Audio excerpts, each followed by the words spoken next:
आप सुन रहे हैं कहानियों की पोटली निशांत सक्सेना के साथ। नमस्ते। स्वागत है आपका मेरे पॉडकास्ट पे। मेरा नाम है निशांत सक्सेना। मैं सुनाता हूँ कहानियाँ। हाजिर हूँ आपके सामने लेकर फिर से एक बार अपनी कहानियों की पोटली। और आज मेरी पोटली से जो कहानी निकली है उसका नाम है इको फ्रेंडली। तो आइए, लगा लीजिए कानों में ईयरफोन और चलते हैं कहानी के सफर पे। गार्ड ने दरवाजे पर कार्ड स्वाइप किया। एक हरी बत्ती जली और दरवाजा खुल गया। मैं अंदर घुसी तो दरवाजा लुढ़कते हुए बंद हो गया। रिसेप्शन पर बैठी गोरी चिट्टी लड़की के दोनों कानों पर फोन लगे थे। उससे पूछने की कोशिश की तो उसने तर्जनी दिखाकर रुकने का इशारा किया। बात खत्म होते ही उसने कहा, जी मैम बताइए। वो मिस्टर रॉबर्ट से अपॉइंटमेंट है। सर, मिस्टर रॉबर्ट तो 2 घंटे में यूएस जाने वाले हैं। अच्छा रुकिए देखती हूँ। वो कंप्यूटर पर चेक करने लगी। मिस नीना, जर्नलिस्ट हैं आप? हाँ कह सकती हैं। लिखती भी रहती हूँ और बाहर फाउंडेशन में काम भी करती हूँ। ठीक है, मैं कंफर्म कर देती हूँ। फोन पर उसने रॉबर्ट से कंफर्म किया और मुझे आगे जाने का संकेत दिया। शीशे की चमकती दीवारें, चमकता फर्श और तेज रोशनी। ऐसा लगता था कि जैसे किसी जगर मगर बस्ती में आ गए हूं। चारों तरफ खामोशी भी इतनी कि यहाँ काम करने वाले आपस में क्या बात करते हैं शायद एक दूसरे के कानों को भी पता नहीं लगता होगा। नॉक करके अंदर घुसी तो ग्रीक गॉड जैसा सुंदर रॉबर्ट और उसके उतने ही सुंदर दांत चमके। उसके ठीक पीछे उड़ान भरते सारस का चित्र लगा था। मेज पर लैपटॉप और फोन के अलावा कुछ भी नहीं था। हाँ, बाएं हाथ के रैक में थोड़ी सी किताबें रखी थी। मैं जैसे ही बैठी उसने कहा, आप बहुत अच्छा लिखती हैं। जी थैंक यू। और किन किन सब्जेक्ट्स पर लिखना पसंद करती हैं आप? जी खेलों को छोड़कर कुछ भी। औरतें, बच्चे, इन्वायरमेंट। Oh good.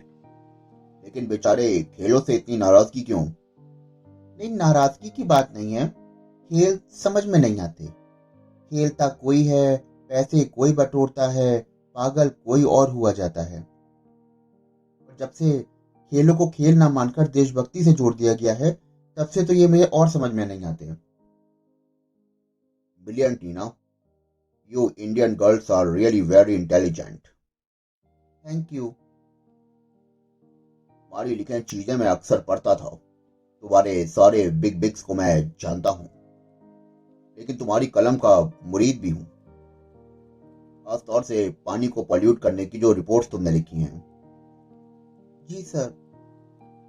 आजकल तुम्हारे यहाँ यमुना सफाई की बातें बहुत हो रही हैं। तुम्हें लगता है कि यमुना को एक अच्छा खासा नाला बन चुकी है तो उसे साफ किया जा सकता है? क्यों नहीं सर, यदि टेम्स को साफ किया जा सकता है तो यमुना को क्यों नहीं? हाँ, ये बात अलग है कि यहाँ पर पैसे खाने वाले बहुत हैं। जितना भी कचरा है, चाहे पूजा के फूल हों या तरह तरह के शैम्पू, डिटर्जेंट, सब के सब नदी को बर्बाद कर रहे हैं। हाँ, मैंने वो आर्टिकल पढ़ा था जिसमें तुमने डिटर्जेंट और साबुन के पानी के पॉल्यूट के लिए खास जिम्मेदार ठहराया था। अच्छा आर्टिकल था। मैं हैरान था कि इतने आंकड़े और जानकारियां तुमने कैसे जुटाई। Thank you. मैंने काफी समय लगाया, सर्वे किया और लोगों से बातचीत की। तो कितने दिन लगे होंगे? महीनों लगे सर, महीनों। बस, मुझे इसी बात का अफसोस होता है कि तुम लोगों की महीनों की मेहनत की लाइफ इतनी कम होती है। कुछ घंटे या एक दिन, बल्कि एक दिन से भी ज्यादा है। सिर्फ सारे अच्छे आर्टिकल्स के लिफाफे बन जाते हैं और तुम लोग समझते हो कि तुम्हारे लिखने से दुनिया बदल सकती है। तुम ओपिनियन मेकर्स हो। पर एनीवे, वो आप लिखती बहुत अच्छा है मिस नीना। अचानक उसका सेल बजा तो उसकी नजर उसकी दमकती हुई घड़ी पर गई। कल कोई बता रहा था कि जिनेवा में घड़ी का दाम पूछो तो कोई 12 लाख कहता है, कोई 15 लाख। जरूर जिनेवा से खरीदी होगी। बात खत्म करके वो फिर बोला, देखिए मिस नीना, ऐसा भी हो सकता है कि लिखे खा भी जाए और बहुत अच्छा भी लिखा जाए और किसी का नुकसान ना हो। पर मिस्टर रॉबर्ट, ये कैसे हो सकता है? मान लीजिए कि मैं पानी के बारे में लिखूंगी तो जिन चीजों से पानी पॉल्यूट हो रहा है उनके बारे में नहीं लिखा तो लिखने का फायदा क्या? लिखने का फायदा? ध्यान दो मिस नीना, लिखने में भी तुम फायदे की बात कर रही हो। एक तरफ आप लोग लिखने को कोई ऐसी पवित्र चीज मानते हैं जैसे कि जो लिखता है वो कहीं स्वर्ग से उतरा है। यही सच है, फायदा और नुकसान। कभी आप और कभी तुम। फायदा और नुकसान। मेरे समझ में नहीं आ रहा था कि ये आदमी मुझसे क्या चाह रहा है।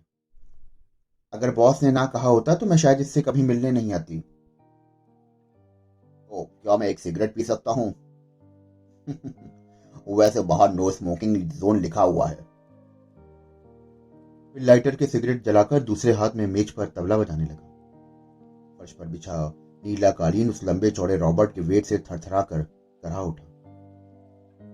सिगरेट के 2-4 कश लगाकर वो बोला कि अरे लीजिए, मैं अकेला ही सिगरेट पी रहा हूं, तुम क्या पियोगी, चाय या कॉफी या फिर कुछ और? जी नहीं, मैं पानी के अलावा कुछ नहीं पीती। ओह आई सी, समझा। तभी पानी को लेकर इतना चिंतित हो तुम। वाकई कितना अच्छा लिखती हो। कितना अच्छी लगती हो कितनी बार कहेगा? डर भी लगने लगा। समझ में नहीं आ रहा कि इसने इतने आग्रह पर क्यों बुलाया। क्या चाहता है ये? मैंने घड़ी की ओर देखा तो देखा कि आधा घंटा हो चुका है और 1.5 घंटे बाद उसे जाना है। घड़ी मत देखो, तुम्हें देर नहीं हो रही है। तुम्हारे बॉस को मालूम है कि तुम यहाँ हो। वैसे आप जर्नलिस्ट जिनकी कलमें कागज पर आग उगलती हैं, वो अपने बॉस की एक घुड़की से पूंछ दबाकर भागते हैं। मैं ठीक कह रहा हूं ना मिस नीना? इसकी बात का मैं क्या जवाब देती? यह तो ठीक ही रहा है। तो रॉबर्ट, आपसे मिलकर अच्छा लगा। अब मैं चलूं? इतनी जल्दी क्या है, चली जाना। और अगर गाड़ी नहीं है तो मुझे बताना, मैं छुड़वा दूंगा। नहीं सर, गाड़ी है। वो मुझे रिसेप्शनिस्ट ने बताया कि आपको जाना है। हाँ जाना है, लेकिन जो कुछ कहना था अभी कह नहीं पाया। चलो कहता हूं। तुम्हें पता है कि जिन डिटर्जेंट्स के खिलाफ तुम मुहिम चला रही हो उससे उनका नुकसान हुआ है, मगर दूसरे डिटर्जेंट्स को इससे बहुत फायदा हुआ है। वो कह रहे हैं कि उनके डिटर्जेंट पानी को पॉल्यूट नहीं करते। लेकिन सर, सभी डिटर्जेंट पानी को पॉल्यूट करते हैं। मगर तुमने तो कुछ का ही नाम लिखा है। वो तो सर, अब सबका नाम तो नहीं लिखा जा सकता ना।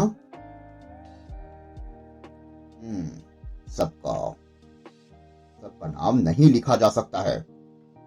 कुछ का कैसे लिखा जा सकता है? This is a strategy. किसी का नुकसान तो किसी का फायदा। रॉबर्ट, आप एलिगेशन लगा रहे हैं। मेरे दिमाग में इन दिनों लिखते वक्त सिर्फ पानी ही होता है, किसी का फायदा या किसी का नुकसान नहीं। नीना, इनोसेंस अच्छी बात है, मगर उतनी ही बात आपको समझ में भी आनी चाहिए। आप एज अ जर्नलिस्ट अपनी सोशल रिस्पॉन्सिबिलिटी निभाइए, मगर किसी ब्रांड को क्रश करके नहीं। आप जानती हैं कि किसी ब्रांड को एस्टेब्लिश करने में कितने पैसे लगते हैं। और अंत में मैं ये कहूंगा कि ऐसा लिखने से बाज आइए। एक ब्रांड ही नष्ट हो जाए, हजारों लोग बेरोजगार हो जाएं। और हाँ, जिस फाउंडेशन के लिए तुम काम करती हो उसे फाइनेंस भी यही डिटर्जेंट कंपनी करती है। ऐसा लगा कि रॉबर्ट का पूरा कमरा मेरे ऊपर आ गिरा। क्या बॉस ने इसीलिए यहां भेजा था? इससे पहले कि कुछ उल्टा पुल्टा मुंह से निकले, मैं उठी कि रॉबर्ट की वही हंसी दिखी जो पहल दिखी थी। आप सचमुच बहुत अच्छा लिखती हैं।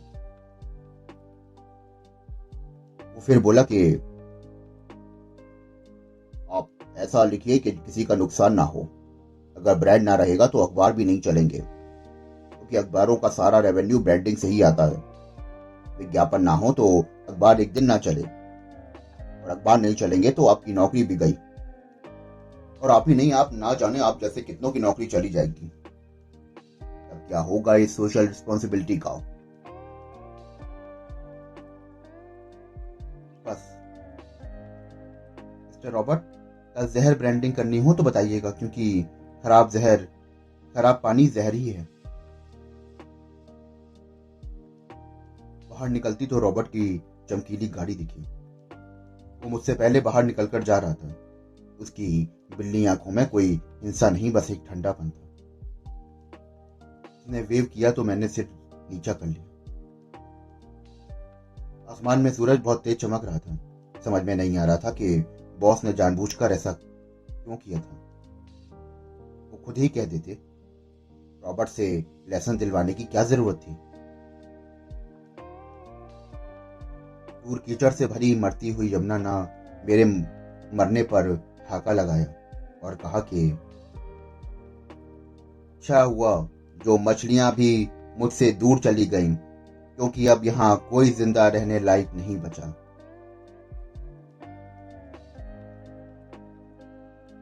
दोस्तों, अभी आप सुन रहे थे मेरे साथ क्षमा शर्मा जी की लिखी कहानी इको फ्रेंडली। आशा करता हूं कि आपको ये कहानी बेहद पसंद आई होगी। अगर आपको कहानी सुनने का शौक है तो मेरे साथ जुड़े रहिए। मेरे चैनल को फॉलो करिए, सब्सक्राइब करिए। फिर मिलता हूं आपसे एक और कहानी के साथ।